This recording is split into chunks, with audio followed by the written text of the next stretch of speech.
we'd actually have art that's related to the band, and that's not just like overly intellectual bullshit.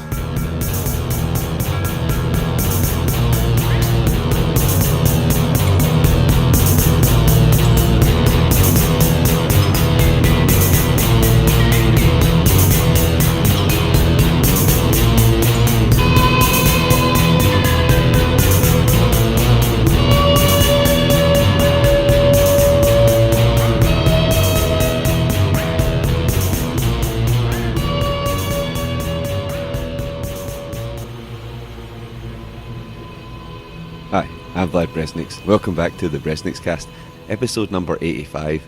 This was a really cool and quite interesting show. I was joined by Ezra from the Swedish funeral doom band Gravkväde, and I know before we start, right, I'm going to murder a lot of Swedish pronunciations during the course of this show, and I apologise. I'm trying to get better at it, but it's just something I'm not used to. So anyway, we had a great show, and we got really quite deep into black metal and sort of art and different things like that, so I know that you're going to enjoy it. So just before we get started, let's hear some of... I was going to say it again, like, I don't want to murder the pronunciation again. Anyway, from their recent album, GRAV ASKA, this is Zodiac. En enkel begravning. Glöm inte det.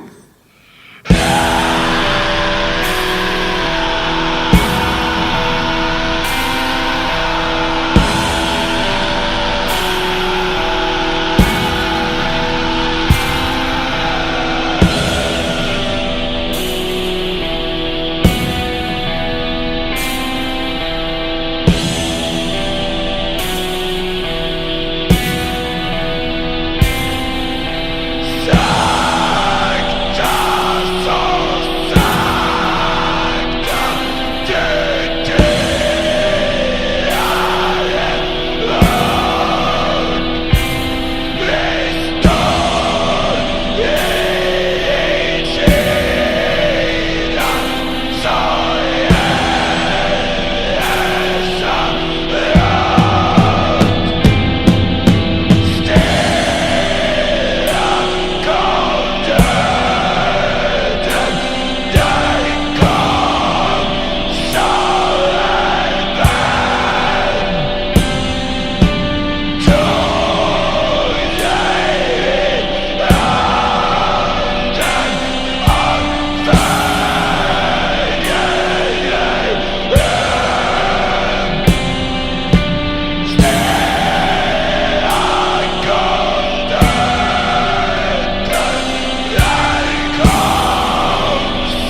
So I am here with Ezra from Gravkväde. I did it better before, but I struggle with Swedish pronunciation, so our Scandinavian listeners, I'm very sorry. But Ezra, thanks so much for coming on the show. Thank you for having me. And it's great to have you on, and I've just become aware of your stuff recently, and I really enjoy it. So for any of our listeners who might not be familiar, why don't you tell us a bit about yourselves and sort of how you got started? Yes, Gravkväde was started in late 2016. And everything we write is based on the existential aspects of negativity.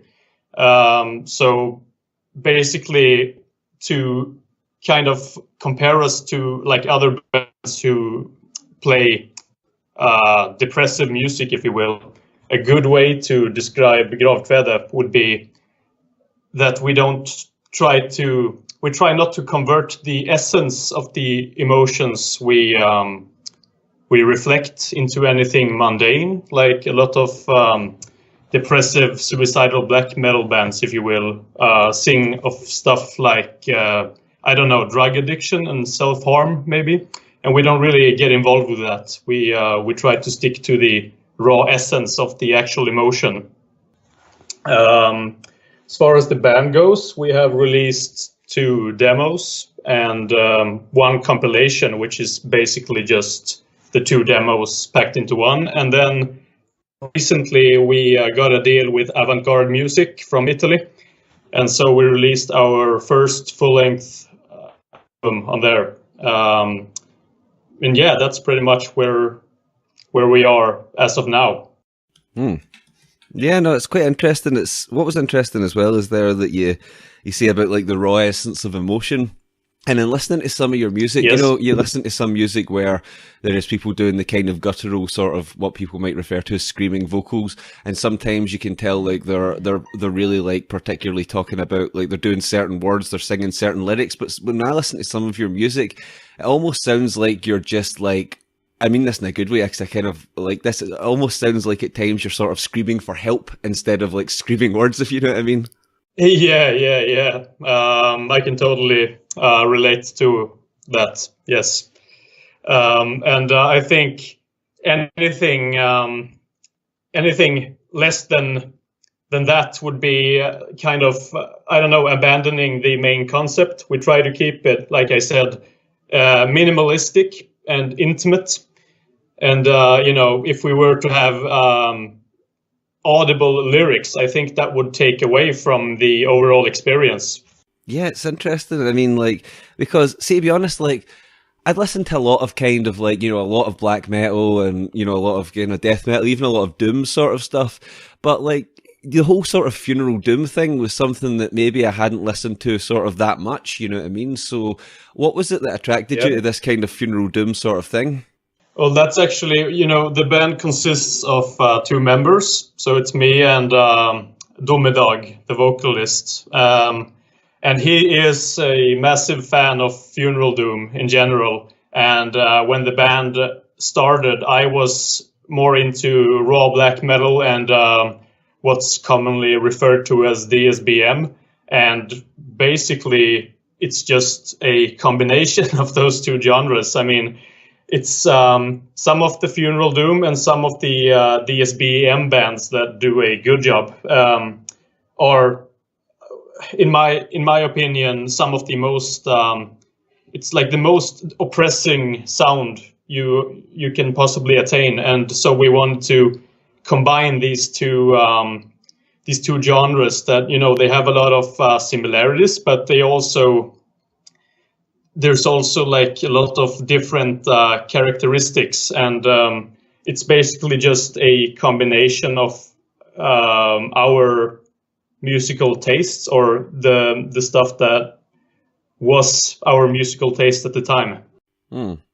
Yeah, I know what you mean, and it is a really kind of like, I'm always particularly attracted to sort of very dark music anyway, and like, I mean, I like what you guys do as well, like, because there's this sort of thing where it's, sometimes like you have these long songs that can be 15 minutes, but how they rise and fall, and you know, you have different samples and it's atmospheric as well, but then at times it's just like raw metal, and then at other times, you know, it kind of, I like kind of music that takes you on a journey, if you know what I mean, that rises and falls and it really kind of makes you feel something. I think you guys are very good at doing that. Oh, thank you. That's one of our main ambitions, so to speak.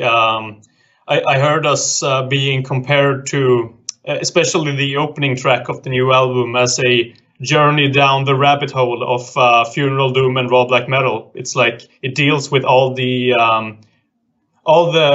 different things these genres have to offer. Basically, we try to, because there's a lot of ways, even though they're both very simplistic genres. There's a lot of different ways when you combine them. Just picking out certain elements, and basically there's a lot more to it than you might think. Oh no, totally. And I mean, I think it's probably deeper than I can sort of understand, if you know what I mean, because like, obviously you guys do this sort of like your songs and that are like in Swedish and that kind of thing.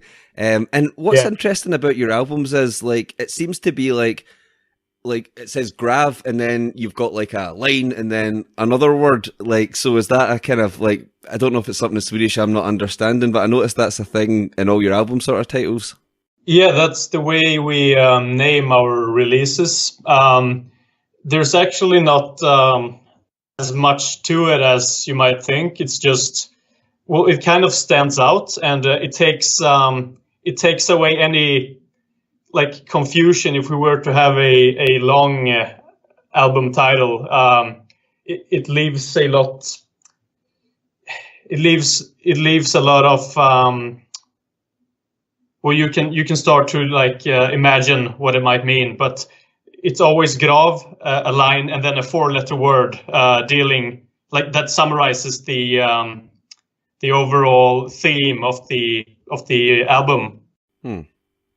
I probably should have asked you this earlier, considering it's an English show, but like, what does your band name actually mean? GRAV is a grave, as you might might be able to figure out, and then kväde is a old Swedish word, not one that's used. It's not a modern word, but kväde means like poem in old Swedish. Ah, right, okay, I see. That explains things. I actually didn't think of the GRAV meaning grave thing, but now that you mention it, I mean, it's pretty much the same word, but I never actually thought of that. And given the funeral doom thing, I probably should have thought about that. But why don't you tell us about your latest release? It's called basically GRAV ASKA. Yeah, GRAV ASKA. ASKA means ashes. And, well, the latest release, there's really not... and it's not an exception from our concept. It's still about the existential aspects and the foundations of negativity. But what sets it apart from the demos might be, well, apart from the musical aspects of it, some of the lyrics are more life and death oriented, rather than focused on, I don't know, sadness or depression. And this creates sort of an element of spirituality that hasn't really been present before. So basically we made it even more minimalistic, so to speak, by focusing on life and death, except for, life and death rather than just the emotional aspect. So it's kind of more of a philosophical sort of existential album. Yeah, I guess you could say that. Yeah, interesting. And like, so then, if the other two were, so this is like, ASKA is probably your first sort of like proper one, and the other two were demos? Yeah, the other two are demos. So did you record them yourselves, kind of like a sort of just put them out yourselves, a home recording sort of thing? Yeah, everything about us, including, all the artwork, the logo, the recording, the mixing, everything is done by us. So it hasn't really been touched by anybody else ever. That's very cool. Even like the fact that down to the artwork you're doing it, because that's pretty awesome. And it's interesting, isn't it? Because I remember, like, you know, I'm not that old. I'm in my early 30s, but I remember when I was a teenager and I was in bands, and you would have to like pay for studio time and all this kind of thing. And there was sometimes you would pay for the studio time and you would think, well, I'm not really in control, and if I had more time, I could have done this or that and all that kind of thing. But then when I actually, you know, I had a friend who was a sound engineer, and then when things started getting more affordable and stuff, and I found out how to record things, you know, at home, but it could sound good and professional, you know, I was hooked on that, because I think, like, for me, that I need more time to work on something, you know what I mean? It's different if you're in like a kind of raw type band that can just go and just do it like that. But I think sometimes it's kind of better, you know, that you can record high quality stuff, you know, like even in the comfort of your own home, and you've got the time to kind of work on it and stuff like that. And I know that means there's more people recording more stuff. And some people will say, I've heard a lot of people say to me like, oh, but then that degrades the quality of different genres. And I think that kind of thing, I think it's genre dependent, because I think, you know, like some genres, if you're doing like, you know, something like, you know, some like polished pop music, it's probably not best to do it at home. But if you're doing something like, you know, black metal or even industrial music or something like that, I think having that raw edge to the recording actually really adds something. Yes, it adds a layer of intimacy, so to speak. And also it opens up for the possibility of making the release into more of what the artist intended, so to speak. You know, a lot of like friends who play in bands and do like proper studio recordings, if you will, they, you know, there always seems to be something that they're unhappy with afterwards. And obviously they couldn't afford the extra studio time to fix that. So they're just stuck with it. And, you know, of course I have limited tools, so to speak, but so there's always going to be stuff that I'm like slightly unhappy with the mixing and so on. But it gives me, you know, I could sit for hours, days on end, just making stuff sound more the way I want it to. And that's not something you really get when you're paying for studio time. And that, I don't think from the beginning, black metal and funeral doom music was not dependent on hi-fi quality. That's just the way the genres were crafted. And I don't see anything wrong with that, you know. It's no need to fix something that's not broken, really. Oh, definitely. I mean, even if you think about, I don't know if you ever saw the documentary Until the Light Takes Us about black metal, and even like in that, you know, obviously Varg from Burzum, and he was kind of saying that when he recorded a lot of those albums, he wanted the kind of shittiest microphone and like, you know, the worst sounding sort of thing so that it would sound more aggressive and raw. And I think that's something that, it's not even just black metal, you know, it's other things I like as well, like industrial and stuff like that. But what I do is, I mean, I record stuff and then I get it mastered by someone that I know. Do you do that, or is it all just you? No, for this album and for the demos, I actually mastered it myself as well. Yeah. You know, of course, there's some things that I would maybe have done differently if I were to redo them, but that's how you learn stuff as well. So you know, that gives me more experience, and you know, the next release will sound better. That's just the way it goes. And that's the thing, because sometimes you could think to yourself, you know, I would redo that, or I would do this and that. But in a way, I kind of think when you listen to stuff, you could think about it like that's the expression at the time, you know, and maybe like in hindsight you think, oh, I'll do this or that, but it's probably right at the time, because that's, you know, that's what came out when you were actually making the music.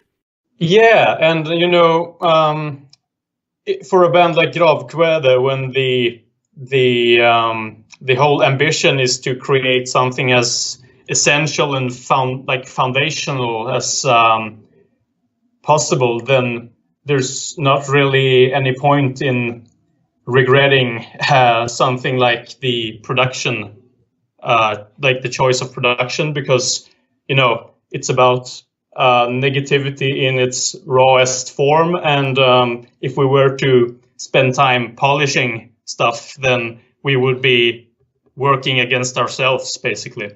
Well, exactly. And I mean, the thing is, with your kind of genre, the fans of that are not really interested in polished music. If they wanted polished music, they would listen to like Megadeth or some kind of shit like that. Something like that. It's so funny when like I had someone, it was someone that, he was an older person, right? He was an older guy, and he was talking to me like, calls himself a metalhead and stuff, and I'd played him some different sort of black metal, like a kind of like a plethora of black and death metal, and he was just like kind of horrified by it. He was like, well, it's not really metal. And the things he likes is, like I said, stuff like, God, some of this terrible 80s music, but particularly things like Megadeth and all this kind of, really what I would consider really cheesy metal with, really kind of like horrible sort of like covers that are drawn, and they I hate it. I just hate this. Like he's like, the production in that's terrible, but the production in this is great. But for me, it's like, it's not about the production. It's about what the music actually sounds like. I would rather something that was terribly produced that really like affected me emotionally than something that was brilliantly produced but just made me feel nothing, if you know what I mean. Yeah, and the thing about that is, I mean, when you're making intentionally lo-fi music, if you're doing it right, because I see a lot of bands just hiding behind a lot of distortion and reverb because they can't fucking play. But if you're doing it correctly, then the production becomes a tool to it adds a whole another dimension to it. I mean, I can't even imagine what our latest album would sound like if we paid for studio time, because, well, it's very there's a lot of monotony and repetition, and I mean, it just, I don't know, maybe the whole trance-inducing element would be stripped away. I mean, you can never know, but I feel like it adds something by just being not necessarily as raw as possible, but just not overly polished, because that would take away from the stuff we're trying to create. No, totally. I know what you mean about, like, you do get bands that can't play or people that can't play, and they sort of hide behind production. And it's interesting. I did a show. It's not out at this point, but like it probably will be by the time this is out. But anyway, it was with Brad he runs Polar Seas Recordings in Canada, and that's an ambient music label, and he works with a lot of ambient and drone music. And we talked about how some people make like drone music, and it's just that they don't know what they're doing, and they think they've made this noise and they can make it last for so long and that people like it. And the thing is, it's actually, see, if you look at really good drone music, something like, Sun or like William Basinski or something like that, it's droning, and it is the same thing, but it's interesting, it's engaging, it keeps you entertained, and not any sound will do that. You can't just make any sound. It's like, you can't just, like you would say, you can't just do a load of distorted guitars and scream and think that people like it, because even though it's like extreme music, there needs to be something good about it to hook people in. Otherwise, people just won't be interested in it. Absolutely. I mean, there's I don't know, to make a comparison, and I'm sure a lot of people will hate for saying this, but the one-man band Striborg is a perfect example of hiding behind. Well, I don't know if he's aware of the fact that he's not making good music. I don't think he really cares, but he's when you can actually hear what the instruments are doing, it's offbeat, out of tune, and just like from a musical perspective, really crap. But if the point isn't to make good music, then I don't think he really cares what anyone has to say about that. But that's like a perfect example of when the production just becomes like an excuse to just make crappy music, and then you can like hide behind and defend yourself with, oh, it's just lo-fi music, and you're probably like, it's not for you, so you shouldn't be listening to it anyways. Or the other one is people are like, oh, you just don't get it, you know, you just don't understand what I'm doing, and you're like, nah, man, it's just bad. You know, yeah. No, yeah, you're not advanced enough on the intellectual level to understand what. Yeah, it makes it's just stupid.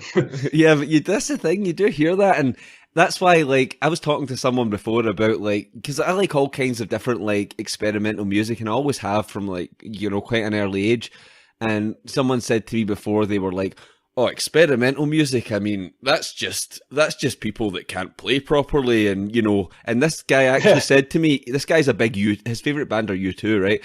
So that tells you a lot about him. But like, what he actually said to me when I made a video about this, and he actually said, he went, if a band were actually really good, they would have lots and lots of fans like U2.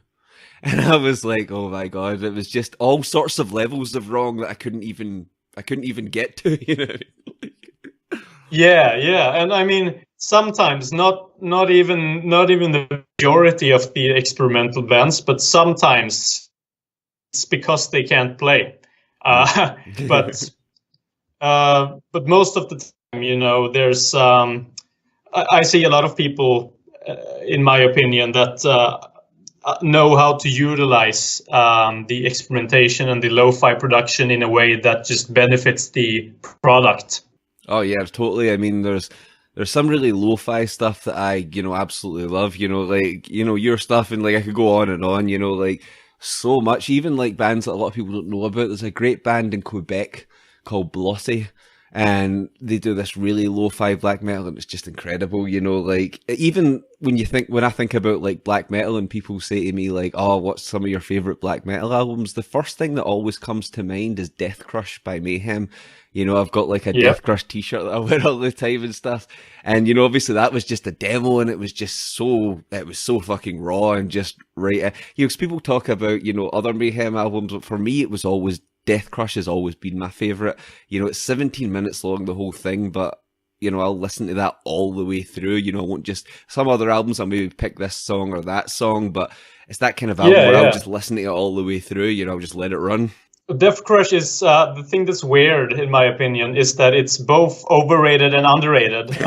You know, I see people appreciating it for, in my opinion, all the wrong reasons. Because, you know, the bass sound and the guitar sound of that album is that's incredible, in my opinion. I've yet to find a band that with a bass sound that good. And you know, a lot of people hate the vocals. I love the vocals on that album, but I think a lot of people just enjoy it for what it is, but for the, I don't know, the reputation that Mayhem might have had at the time, something like that. Yeah, and isn't that interesting? And like, obviously, like, I spoke to Nefente from Netherbird. We did a show recently, and, you know, we were talking about like Sweden and Norway and the whole black metal thing. And he was talking about how, you know, there was stuff that went on in Sweden, you know, church burnings and that kind of thing. But he said it wasn't as, you know, publicized. It wasn't as sort of out there in the media the way the Norwegian scene was, you know, but he talked about how there was, you know, like a lot of great bands. And I mean, obviously we talked about Bathory. I mean, everyone knows that Bathory were one of the, you know, the first sort of like really extreme metal bands. And people will credit like Venom, that English band with you know, like have, you know, the term black metal, but Venom are fucking garbage. I'm sorry, and I'm sorry who that offends, but their stuff is so cheesy, and so, I know it was a different time, but see if you compare Venom and Bathory that were going on at the same time, Bathory were far superior to Venom completely in every way. Yes, I sympathize with that. You know, Venom has that, I don't know, the more traditional heavy metal approach. And I think what sets Bathory apart from that is there were just it had like an essence that hadn't really been heard before, in at least not in extreme metal. But Venom have that that traditional approach to it, and maybe that's why so many people like it. But I personally am not a fan of traditional heavy metal. Yes. That's what I was talking about earlier. See, I was talking about like sort of bands that are like, really cheesy and stuff like that. That's kind of more what I was talking about, because if you compare Bathory to Venom, Venom were very, very cheesy, and it was very kind of basic metal. Whereas with Bathory, I mean, it was extreme metal at the start, and then they also started the Viking metal thing before anyone else did. So they were doing it. They were much more extreme than Venom. Venom were just very sort of cheesy and standard, it was, and they had that song, and I will always bring this up. See that song where they're like, evil in league with Satan, and it's like, that is just fucking stupid, and it just sounds like I can't listen to it, do you know what I mean? But whereas I will listen to Bathory a lot, but like with Venom, I've not listened to Venom in like at least 10 years, do you know what I mean? It's just that what I was talking about, that sort of cheesy standard metal, if you know what I mean.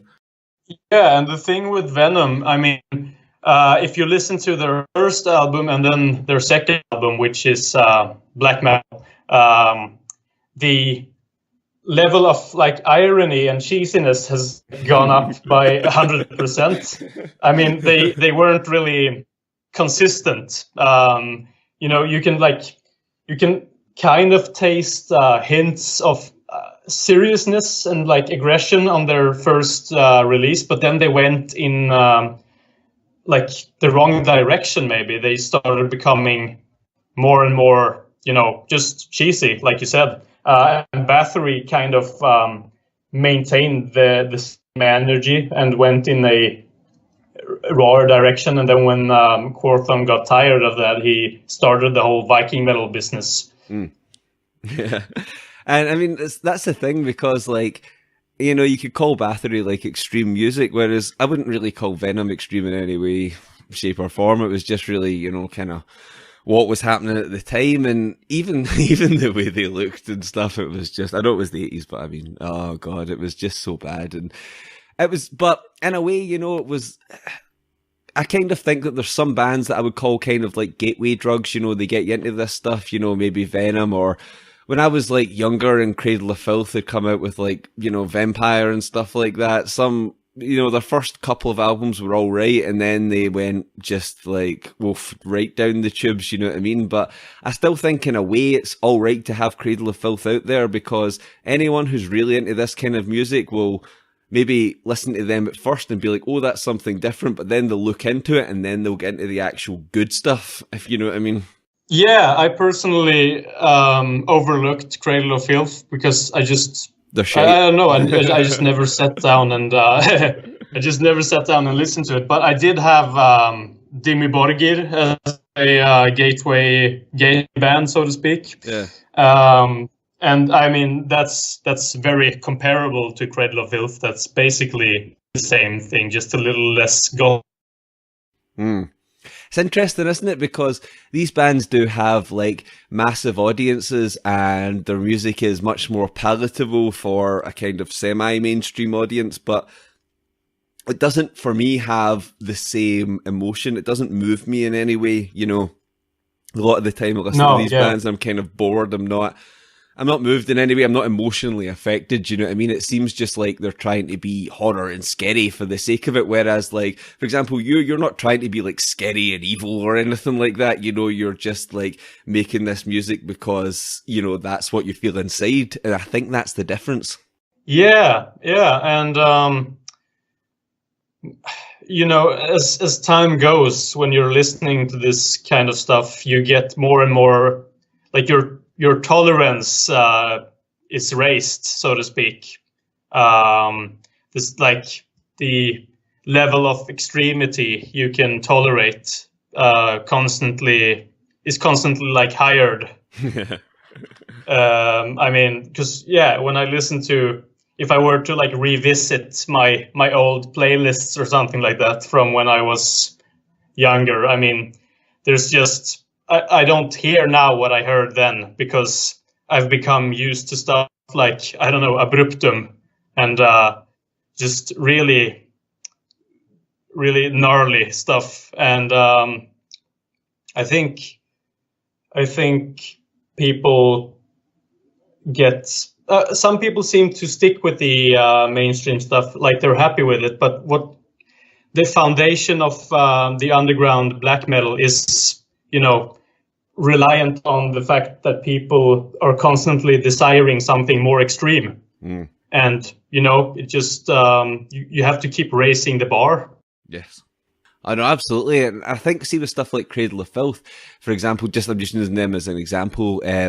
It's like, you know, if you kind of want to be edgy and you're a teenager, or you kind of like, yeah, and you'll listen to that kind of thing. But for me, when I listen to kind of your sort of music, you know, like I was listening to some of your stuff today at work, for example, and just, it's the way the music is and the way you do the guttural vocals. It feels cathartic for me, because sometimes like I'm in work and it's like, like, if you know what I mean. And then like when I listen to this kind of music, it's almost like it feels like there's something sort of draining out of me. So it's almost like, I assume it is for you too, but like, it feels like there's something like I'm connecting with. But whereas when I listen to one of those bands that are, even though like, I'll tell you things like, I've listened to a lot of like Marilyn Manson and that kind of Alice Cooper. I saw them live, that sort of thing. And it's fine. And they have some all right songs and it's fine. You know what I mean? But they're playing a character. They're playing a lucrative character. They don't really mean it in a lot of ways. And it's not the same when you listen to something like, you know, yourself, because when you listen to like your music, it's much different because there's much more of you in it. It's much more, for me, it's much more cathartic. It gives me more of a release than say anything else sort of would.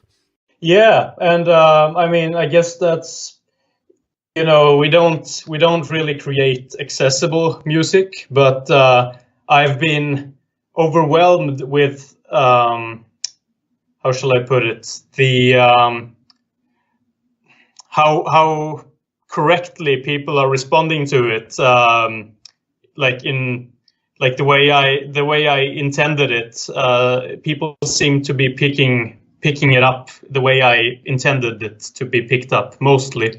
For instance, I've had people, you know, message me saying that they just, whenever they listen to one of our releases, they will turn out all the lights, maybe like light a candle and just lay down on the floor and just let it play in its entirety. And, you know, one person messaged me saying that it triggered a panic attack, but it like felt good at the same time. And I mean, yeah, people are actually understanding what we desire it to be in the eyes of or ears of the listener.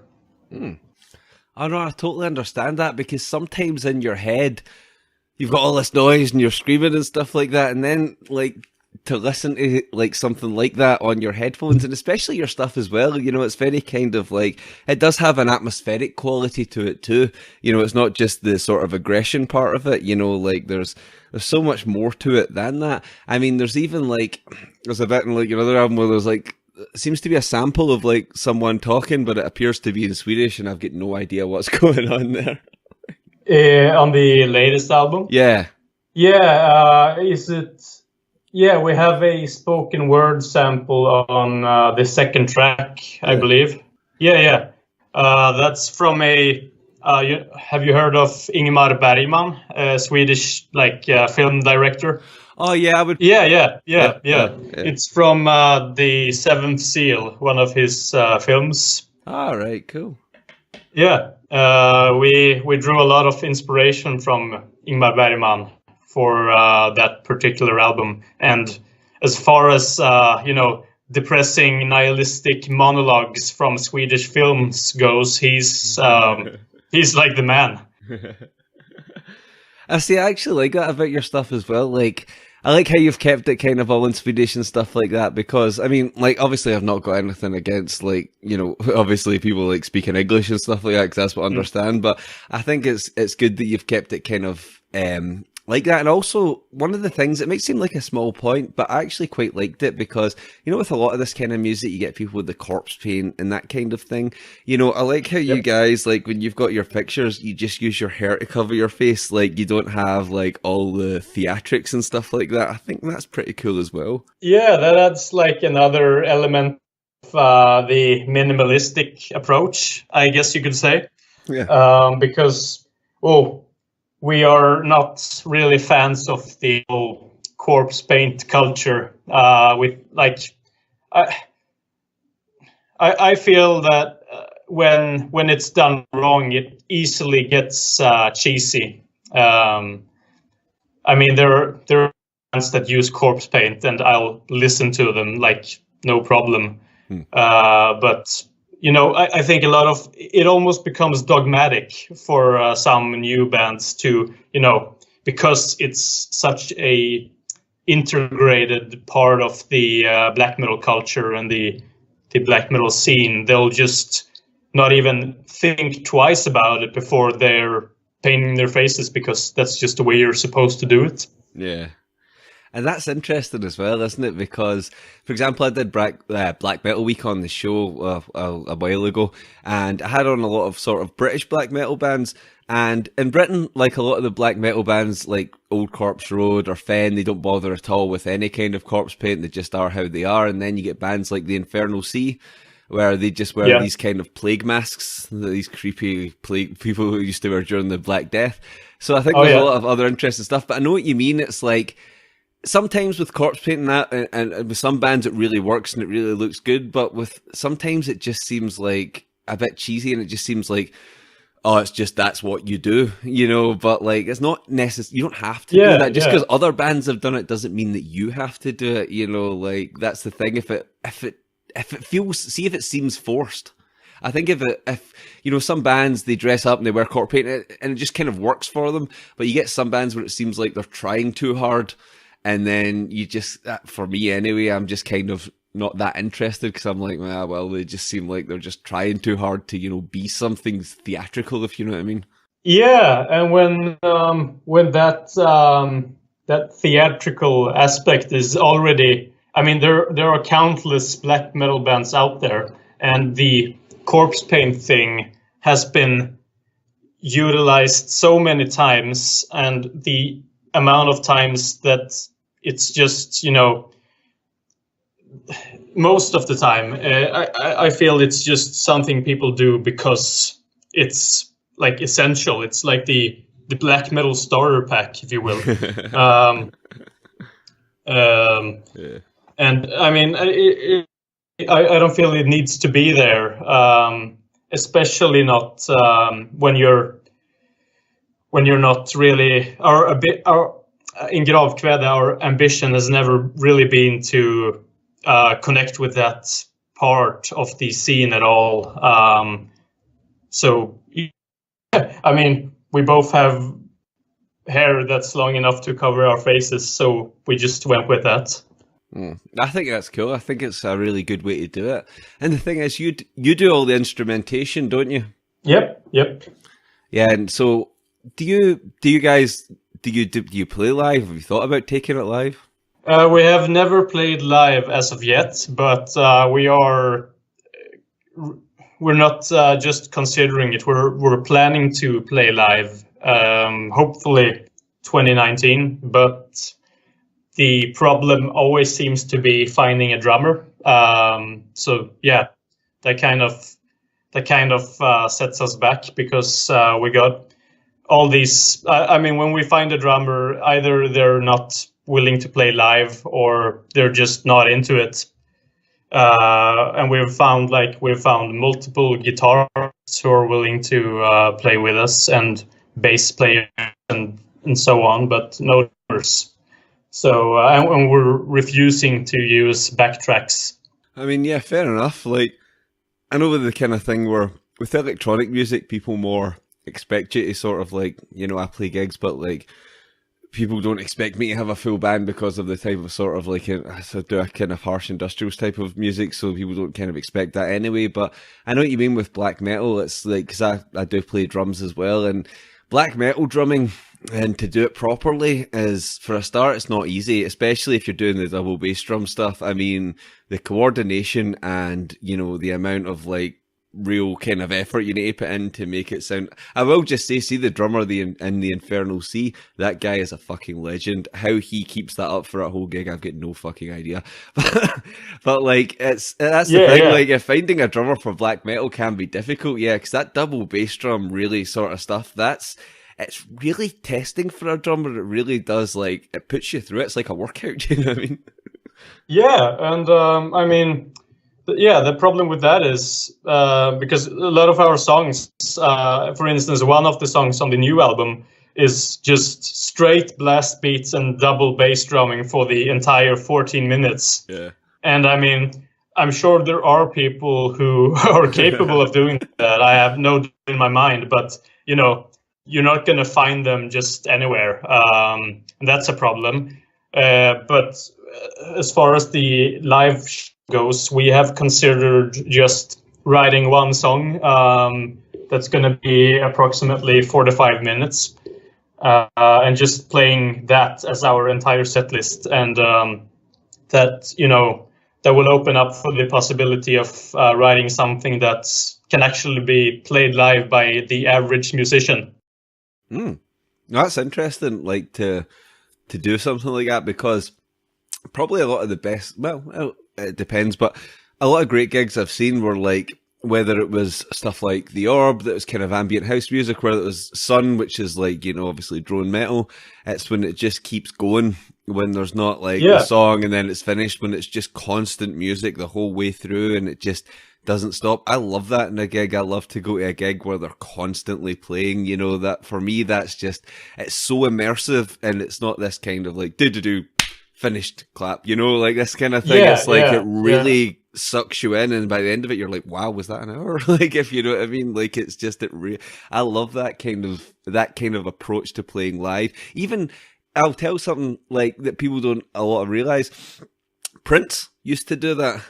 You know, and even the thing we're talking about black metal, but Prince would do gigs where he would, where the music would not stop during the whole gig. It would rise and fall and thing. Obviously, he had a lot more money and a lot more musicians, but he did tap into that same kind of idea, that, you know, that constant music for the whole gig. And I love gigs like that. They're my favorites usually. Yeah, I went to see Bellwitch very recently in Gothenburg here in Sweden, and they played their Mirror Reaper, the latest album, the entire 80 minutes, just from start to finish. You know, I thought it was going to end like multiple times, but then it just kept going. But that was a really profound experience. You know, they kind of implemented that the concept that we've been thinking of ever since we started, basically. I mean, I've mentioned this kind of before in the show, but I think it's worth mentioning again. I take it you're obviously familiar with that band Sun that I was talking about.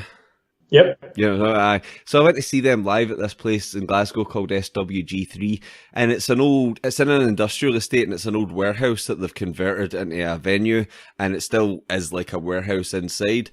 And when I was in there, it was just like, from the time I walked in, there was like smoke everywhere, and like, you know, I was like chatting. I didn't even know the gig was about to start. I was like chatting with a couple of people, having a drink and that. You couldn't even see the stage. There was so much smoke. And then, you know, Attila. Yeah. It was amazing. Yeah, Attila. He just suddenly appeared with a robe, like out of the smoke, out of nowhere. And he started going, like, the band weren't playing or anything. He just started kind of doing this solo kind of thing by himself. Like, he just, like, it's almost like he just came out of the smoke, and it was just like, everyone was just like, whoa, what the fuck's going on here? And then the gig just started. It was incredible. Like, it was just something that I've never sort of quite seen before, if you know what I mean. Yeah, Sun has they have that tendency to make your organs shake almost. The whole fucking building. Yeah, it's incredible. And I mean, we're kind of looking for a, like, not necessarily alternative live concept, but at least different. And so we've considered a lot of things, like doing art exhibitions with art related to Gravkväde, and then just having the bass and the drums play on the backtrack, and me playing the guitar and Dog doing the vocals to that, and having people walk around and look at films and images. But we still want to find a drummer, so we're able to do something on stage. Yeah, it's I feel like having a backing track of the drums just it feels like accepting failure almost. Like it feels like accepting I wasn't able to find someone to play the drums, and that's not the message we want to send, really.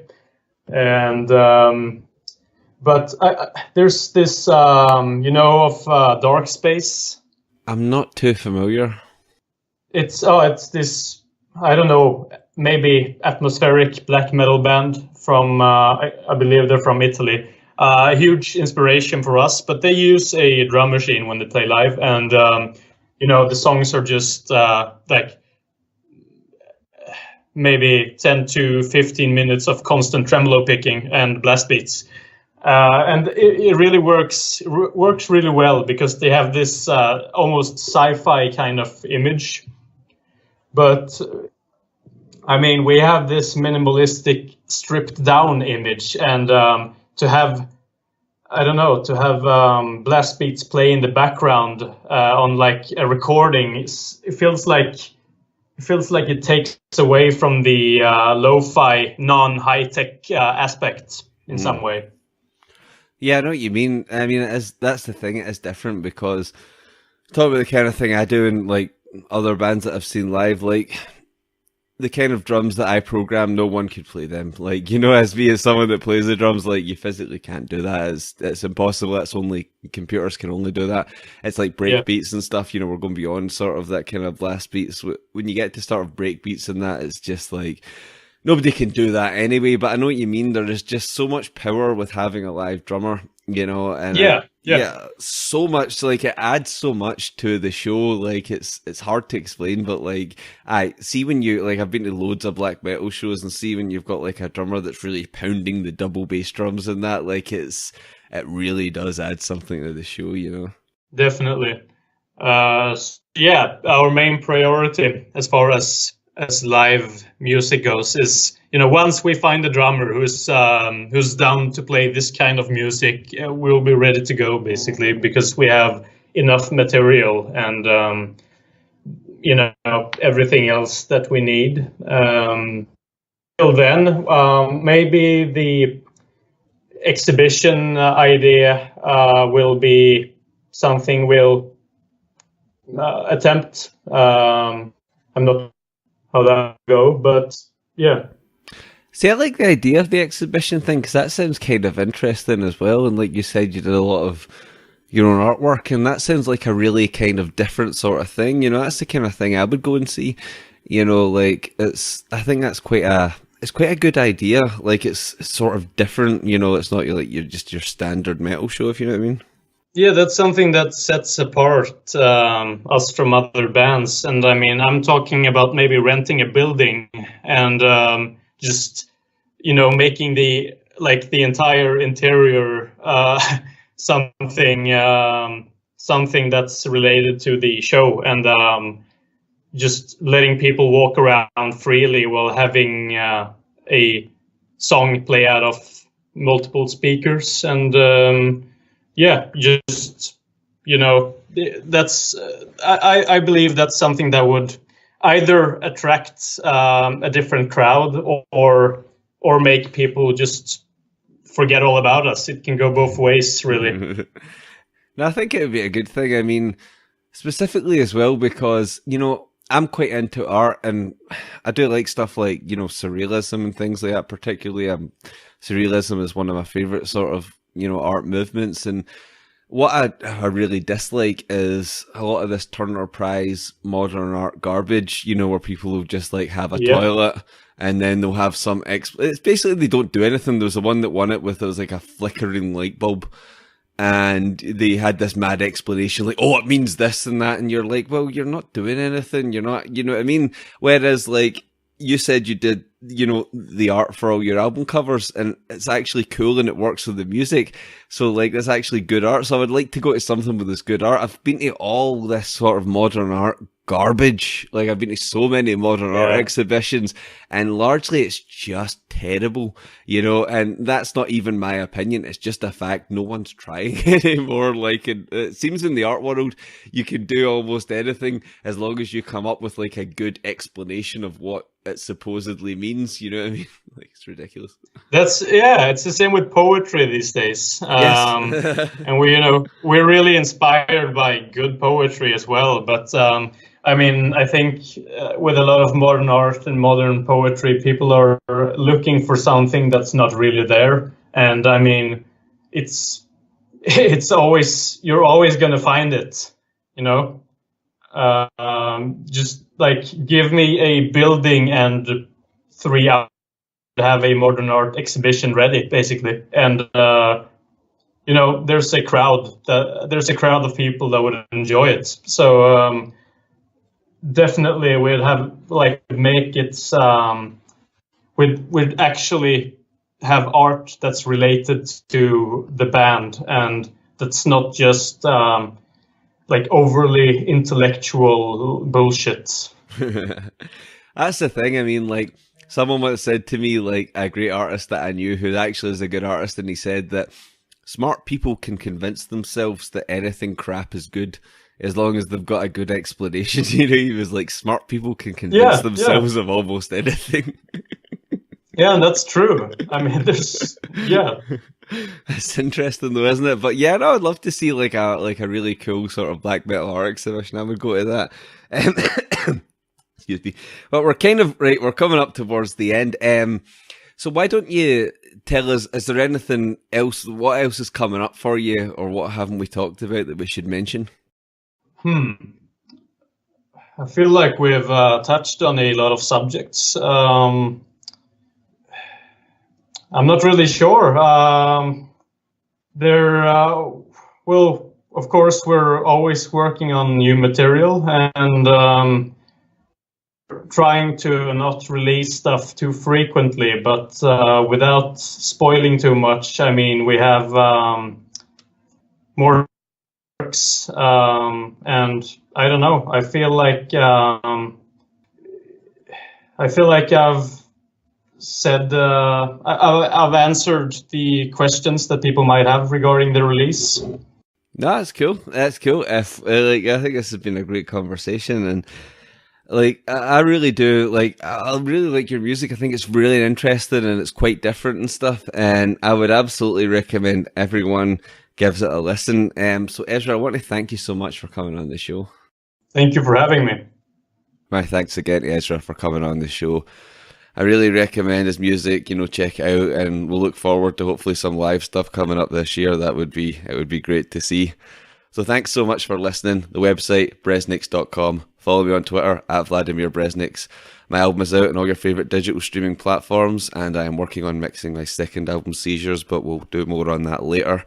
Don't forget, on the website there is a PayPal donation button, so if you think the show's valuable and you want to help me out, and it makes a big difference, and thanks to everyone who has donated so far. So let's finish off with the first song off GRAV ASKA. This is Dodds album.